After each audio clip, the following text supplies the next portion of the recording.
Want to shop Walmart Black Friday deals first? Walmart Plus members get early access to our hottest deals. Join now and get 50% off a 1-year annual membership. Shop Black Friday deals first with Walmart Plus. See terms at walmartplus.com. This episode is brought to you by Allstate. Some people just know they could save hundreds on car insurance by checking Allstate first. Like you know to check the date of the big game first before you accidentally buy tickets on your 20th wedding anniversary and have to spend the next 20 years of your marriage making up for it. Yeah, checking first is smart. So check Allstate first for a quote that could save you hundreds. You're in good hands with Allstate. Savings vary. Terms apply. Allstate Fire and Casualty Insurance Company and Affiliates. Northbrook, Illinois. Good afternoon, guys, and welcome to the podcast. I've got a guest for you coming out of the land down under, Justin Kabbani. He's an AI implementation coach, chat GPT expert, and he empowers businesses with AI and creativity. He's also the founder of AI Marketing Summit. So I'm really happy to have him on to discuss everything AI. And Justin, welcome. Thanks so much. Really always excited to share this knowledge, but particularly with your audience today. Yeah. So briefly introduce yourself and we'll dive right into the questions. Yeah, Chris, at 24, straight out of university, I launched an advertising agency with a childhood best buddy of mine. And I did that not because I was the best in the game, but because I couldn't get an interview, let alone a job, because I actually didn't graduate. 17 and a half years we ran that business. We built up to a team of 45. We worked with some of the biggest Aussie brands and some global brands as well. And I exited that business in October 2022. And I was in this journey of what's next and passionate about creativity. And I wanted to help businesses understand how to problem solve using the advertising mindset. And then along comes ChatGPT the next month. And I dabbled with it like everyone. I was a little skeptical. Played with it for a bit and then put it aside. And then over that summer, I was convinced there's got to be some application for business in here. And so start of 2023, I took on my first client, and it was where I took a process that previously had taken me 6 people, 6 weeks, and was a $60,000 budget. And I delivered that piece of work myself in 6 hours. And I could see how the next time now I knew the prompts would be like a 60-minute thing. And so since then, I've been helping businesses realize those kind of returns for all kinds of projects. But the thing that I'm most passionate about is that ability for us to really be able to connect with our purpose. ChatGPT is an amplifier of self. I don't care so much for the machines. I really care about what we're capable of as humans as a result of being empowered by these machines. Yeah, really interesting. And yeah, there's kind of 2 schools. One is like using AI in creativity, and then the other is using AI in automation, and this has more impact. And so talk about how can AI enhance creativity in business? And I asked this question to another guest the other day. Do you think AI will ever fully replace human creativity, or is it more of a complementary tool? Yeah, awesome question. I think it is one of the fears that we hear all the time. It's destroying creativity. And look, there are some professions where it's having a pretty big impact. Coders, for example, it is doing a lot of this work really quickly in grad roles, right? The work that graduates previously used to do, AI is powering through. But let me give you an example on creativity. Right now, here in Australia, it's 8 a.m. I've woken up, fresh brain, fully charged neurochemicals, like ready to go. And for the most part, if I were to start a new project this morning, I'd be applying that fresh brain on the low-level parts of the project. Yeah? Oh, I need to make a presentation. What are the 10 slides that I should put in here? How should I structure it? Where's that data that I needed? Whereas now, with AI, I can get that first draft ready real quick. And then I'm applying my fresh brain on something that is further advanced.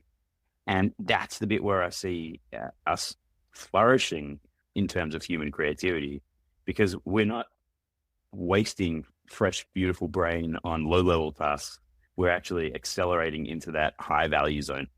Yeah, it's really interesting. And the other question I have is, I was reading a lot of these, and there's talk that's saying that AI is going to get so good that it's going to be a category of its own. And I see like AI like you're starting to see AI avatars and just AI. I'm wondering if there's going to be like AI celebrities. What are your thoughts on just AI replacing just human judgment? And a lot of executives believe that AI is going to replace middle managers and C-suites, and essentially you're just going to have basically the collapse of the executive functions. It's just basically one person is going to take on a lot of roles and just get rid of all of that waste.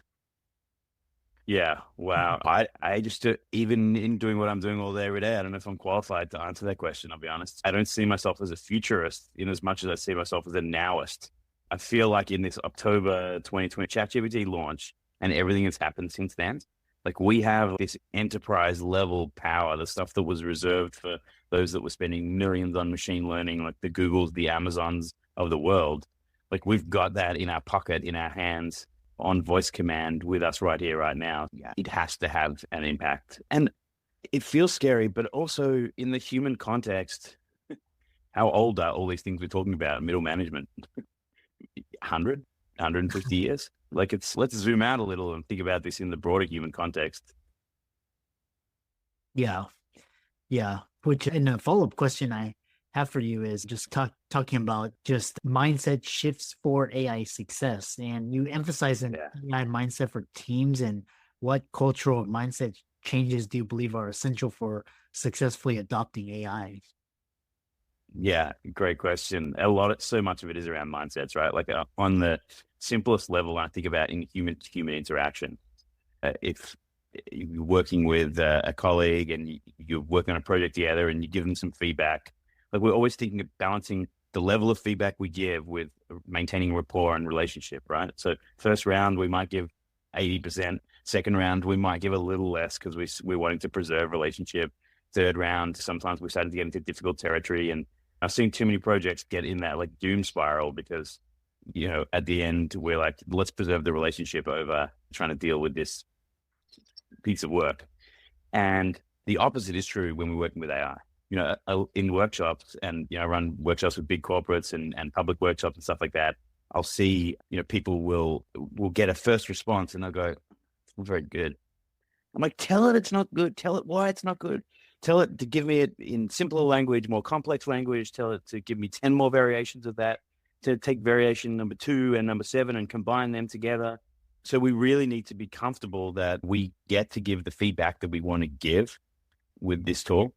That's number one, like most important mindset. I think the other one is just to have this childlike curiosity. Sorry, the sun's shifting here. I can see I'm starting to look more important than I am, right? There we go. Yeah, having this childlike curiosity of, I say, like being that kid in the back of the car. Just because you get an answer, you don't have to settle with that answer. Ask why it gave you that answer. Ask what decision-making frameworks it's used to get to that answer. Ask what reference material or source material it might have put into that answer. And we talk about in business the 5 levels of why to get to the real reason. Like here, we can ask those 5 levels of why. So I think more than anything, truly getting the full benefit out of tools like Copilot or ChatGPT is a mindset shift, because there's no drop down, there's no buttons, there's nothing really to rote learn in this. Our human demands of the tool can just be so much higher, and we need to get the habits, the usage habits into our lives so that we can make these changes in mindset. Yeah, very. And so the next question I have for you is just in innovative AI use cases, and what are some unexpected or obscure ways businesses are using AI that most people wouldn't even think of? Yeah, that's so fun. Look, I run these like corporate workshops where I'll get like a full exec team, or sometimes a broader team of a company together. And we'll go through developing a bit of common language, and then we'll do the 3P framework that I take them through: priming, prompting, producing, which are the 3 key elements I believe we need to master. And for one of these great examples, I was working with a CPG company, or FMCG as we call it here, and they had brought their production team along. And the production team were like, "Why are we here? It's not relevant to us. We run machineries in factories and production equipment." And as the workshop went on, it got to the end of the day, and they had quietened down in there. And I went to go check in on them. What are you up to? And they're like, "We've taken all the 10 different manuals from all the different pieces of machinery that we have, which some of them were just photocopies, right? And others were written not in English.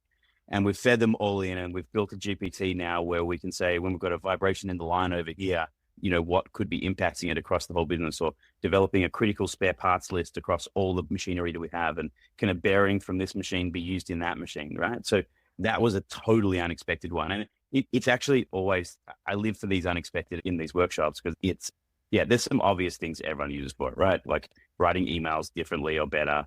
Here's another favorite. If you've done Myers-Briggs or Clifton Strengths or DISC profiling or Wilson Learning, any of these profiling tools with your leadership team or with your direct reports or whatever it is, force those things into memory with ChatGPT. So say, hey, please commit the following to memory. Christopher Liu's profile is a high I type, I'm guessing here. And so when you write your monthly or your weekly email to your team, put it in there and then say, now rewrite it for all of my key stakeholders on this message.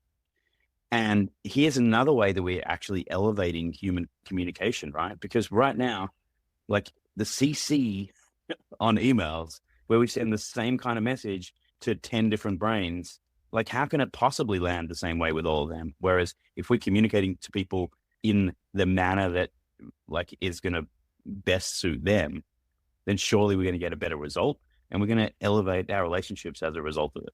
I really love that comment that you just talked about. And the other question I have for you is just common missteps in AI integration, and what are some of the biggest mistakes businesses make when they first start integrating AI into their operations?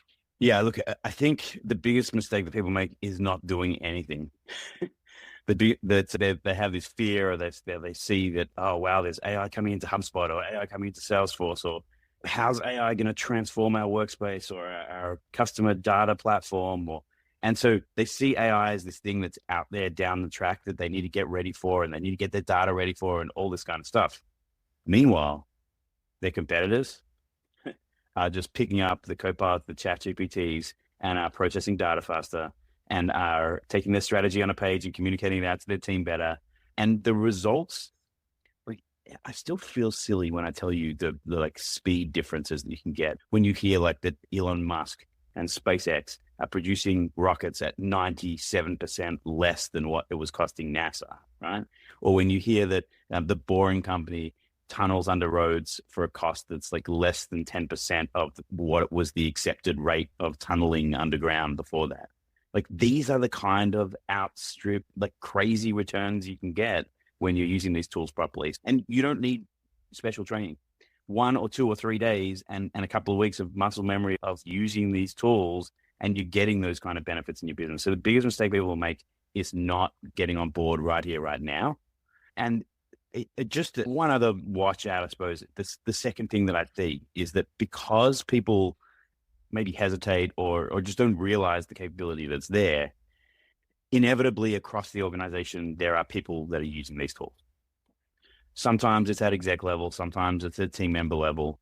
And what happens is, if you haven't had that conversation, then you may land up with team members feeding in your precious IP or your or customer data or those sorts of things. And you may be in breach of guidelines or regulations, depending on where you are in the world. And so that kind of risk to organizations is going on every day. So you remember when we started using Facebook and we're like, oh, wow, Facebook's free. And then it turned out that we were the product.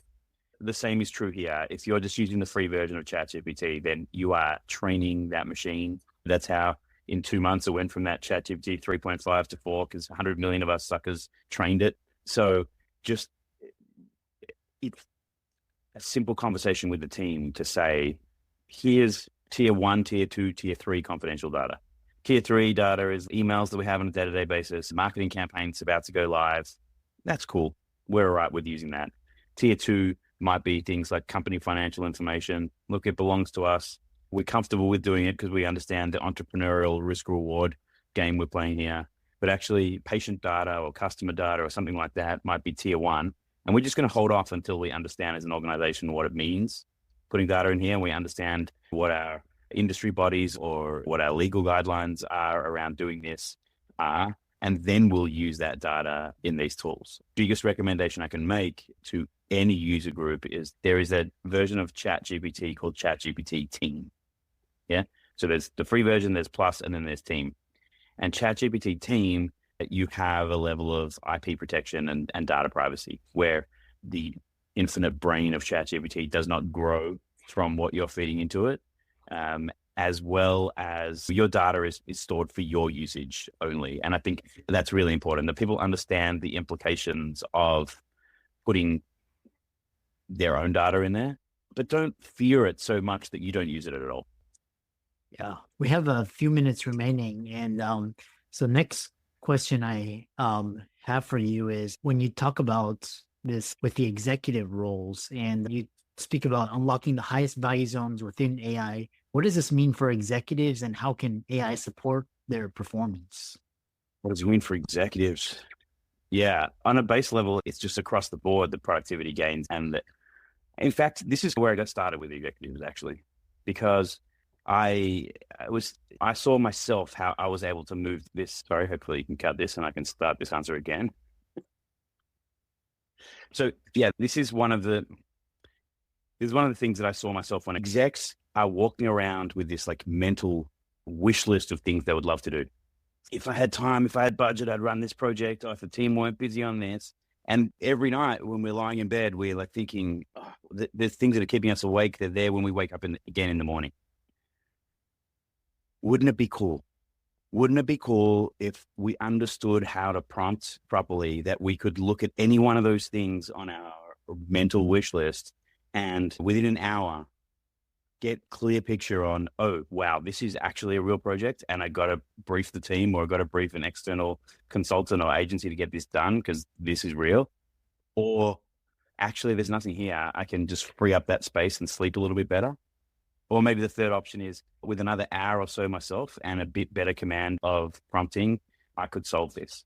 And so one of the coolest outcomes that I see is, and I talk about cost savings here, and cost savings is not the only thing here. The actual coolest part is when you take someone who previously their role was to be that conduit between internal stakeholders and an external consultant. And so they were like a meat in the sandwich sort of role, where it's not always joyous managing stakeholders on one side and a contractor on the other side. But where if we can empower these people with the ability to prompt and solve the problems themselves, then their role in the organization becomes elevated and they're actually delivering themselves. And this ties back to the creativity that we were talking about at the start.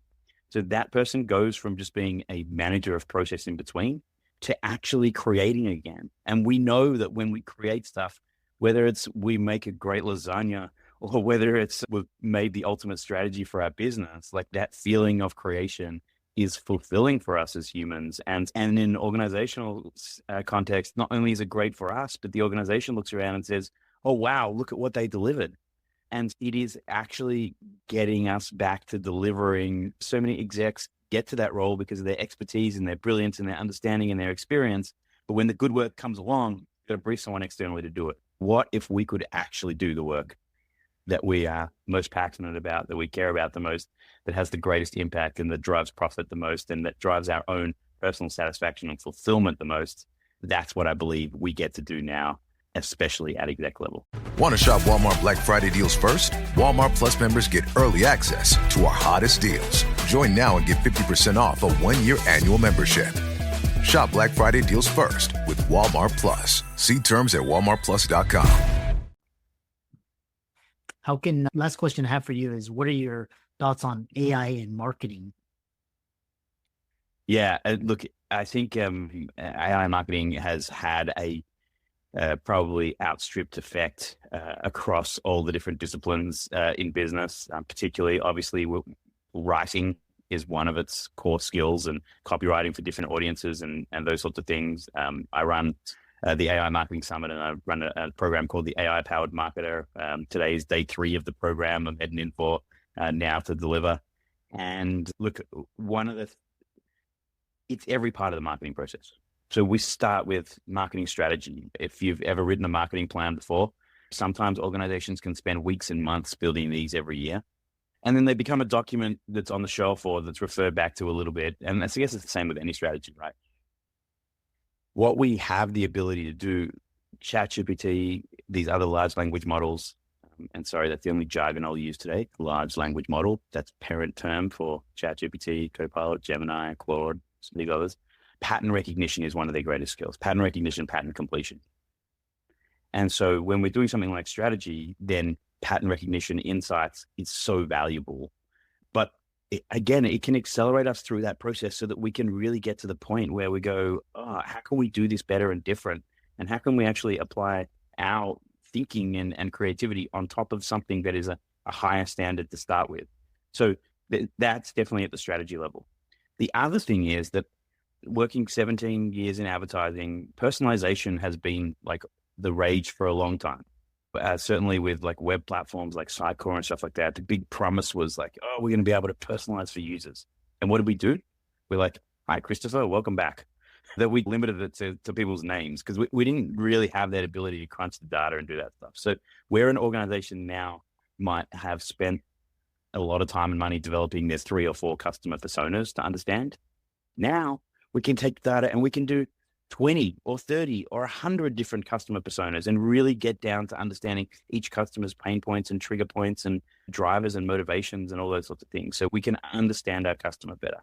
I think in multilingual, multicultural marketing as well, it can have a massive outstripped impact. Like here in Australia, when I still look at the majority of companies advertising in websites, it looks very vanilla. It looks very standard as we're talking to 1 or 2 of the main audiences, but more than 50% of households here speak another language at home.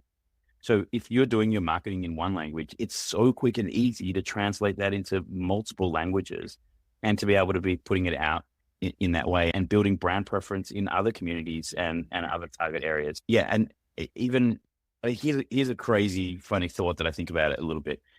People say, oh, we don't want to use AI images in our advertising because it's not real. Customers won't relate to it. Yeah. I worked in advertising for 17 years. What do?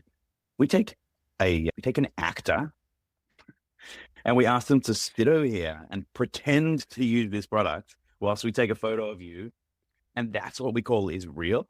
It's really not that far away from getting an AI avatar to do exactly what we're getting this actor to do. But either way, I think what we are elevating with all this stuff, we are elevating that level of human connection.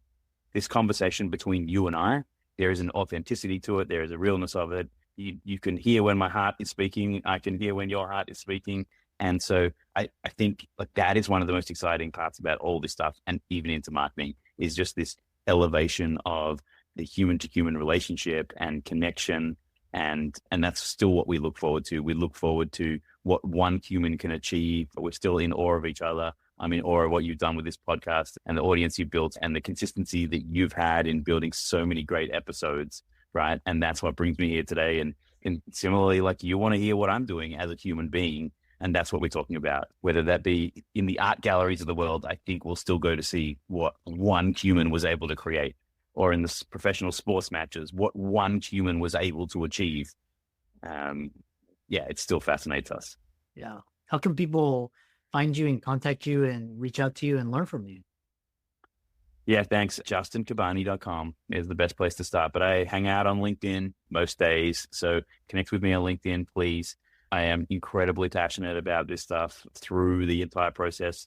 I'm always in the ear of my kids' schools talking about how we're changing education. I'm talking to universities about how we can impact that experience as well as into workplaces and particularly underserved groups, whether that be neurodiverse communities. These are really, truly empowering tools that are democratizing opportunity in the world. And so happy to respond to any message I get on LinkedIn. Thank you for giving me this opportunity today. Yeah. Keep up the great work. All right.